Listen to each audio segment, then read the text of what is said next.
해병대 최상병 사건 수사 외압 의혹을 수사 중인 공수처가 오늘 김계환 사령관과 박정훈 대령을 동시에 불러 조사합니다. 이른바 대통령 경로설에 대해 이들의 주장이 엇갈려 왔는데요. 오늘 대질 조사가 이뤄질 것으로 보입니다. 조희원 기자입니다. 공수처가 김계환 해병대 사령관을 다시 불러 조사합니다. 지난 4일 첫 소환 조사 이후 17일 만입니다. 박정훈 대령에게 VIP가 경로했다는 말을 전한 적이 없으십니까? 박정훈 대령이 거짓말을 한다는 건가요? 공수처는 박정훈 전 해병대 수사단장에게도 오후에 나와달라고 했습니다.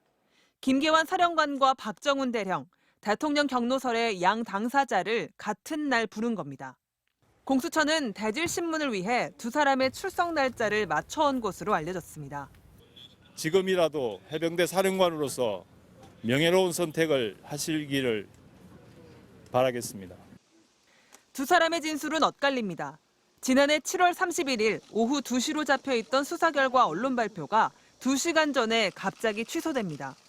임성근 1사단장 등 8명을 업무상 과실치사 혐의로 경찰에 이첩한다는 내용이었습니다. 그날 오후 김 사령관 집무실에서 VIP 경로서를 들었다는 게 박 대령 주장입니다.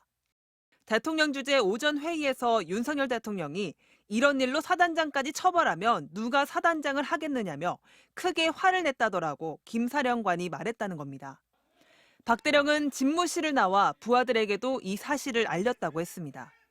하지만 김 사령관은 박 대령이 항명주에서 벗어나려고 대통령실까지 언급하며 마치 외압이 있는 것처럼 거짓말을 한다고 주장해왔습니다.